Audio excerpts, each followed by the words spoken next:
I've been wondering for about a month, when is Biden finally gonna say what he's gonna do with student loan debt? They had said a couple of weeks, we're gonna figure it out, we're gonna let you know. Well, now maybe we know. Headline this morning, Biden is reportedly planning to cancel $10,000 in student debt for borrowers making under $150,000. So a couple of specifics there.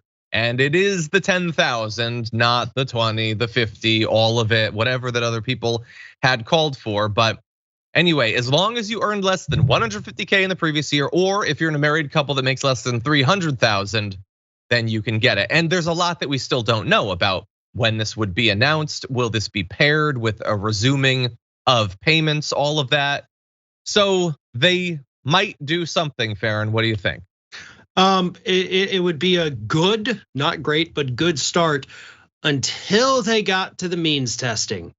That is what absolutely sets me off. Look, I don't care if somebody's making 500,000. If they're making $1 million a year and still have student loan debt, they should qualify. That's what should happen. This should not be only a certain portion of the population. If you're gonna do it for everybody, because you can. At this point, you're kneecapping yourself for no reason.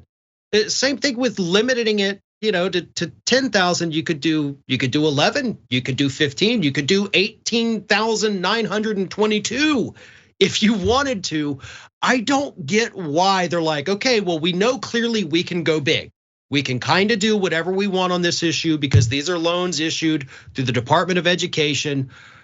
So let's put all these limits in place for ourselves just for the fun of it. Let's create extra paperwork for us to do instead of just saying cross the board, 10 grand gone right now. Have a wonderful weekend, everybody. It doesn't make sense to me. Look, I am thrilled at the prospect of some people getting $10,000 off their debt. I just still don't understand why the limits. That is where I want clarification from this administration. Well, because it's the Democrats. They have, because they'll think that this seems more reasonable. Not a single person will be like, I wasn't in favor of this, but they are limiting it to 150,000. So I guess suddenly I'm for it, and now I'm gonna vote for. None of that's gonna happen. It's gonna probably provide more bureaucracy, more paperwork, and everything. And by the way, like the limiting it to the less than 150,000, it doesn't even statistically make much sense. So let's give you some numbers for how this would play out. $10,000 being canceled would settle the entire balance of roughly a third of borrowers. So great news for those people, although necessarily those were the people with the lowest burden, but still, it's good for them, that's awesome. It would cut total debt by at least half for another 20%. So there you're at half of borrowers either get it removed or it's cut in half. Okay, that's good.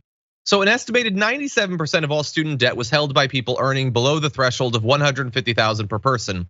So 97% would fall under the threshold, which to me says, then why have the threshold? Why needlessly make this less of a win?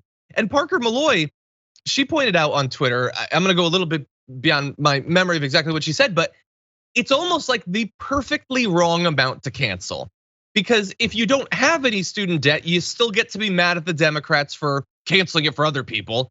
If you already paid off your student debt, you still get to be mad that other people who haven't paid it off are gonna get helped, and why didn't you get help? The people who have the debt are gonna be like, well, why aren't you helping me more? Like 2 out of 3 are gonna be like, but I still have debt. So it's even in a win, they will find a way to anger as many people as possible. And again, there's just absolutely no reason for it. And we've already seen Republicans come out and say, okay, well, this is obviously the Democrats trying to bribe people to vote for them in the midterms. Look, I don't care if Biden comes out and says, hell yeah, it's a bribe. I'm gonna go to your house personally and hand you the check to pay the loan off. Look, let's not forget the actual bribe that took place in 2020.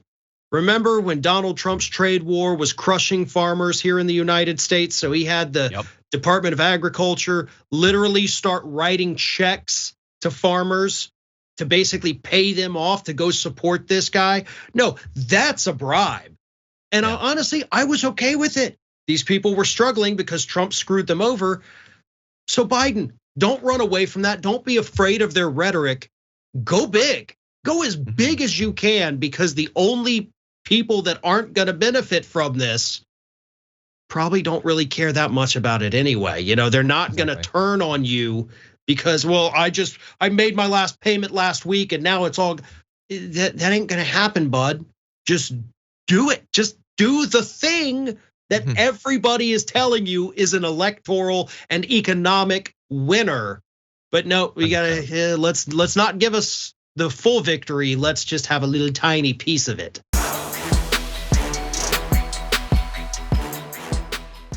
For more political news breakdowns, interviews, stories of activism, and me trying my hardest to care about the occasional big celebrity news story, subscribe to our YouTube channel at youtube.com/thedamagereport. And you can ring the bell wherever it is so you don't miss anything.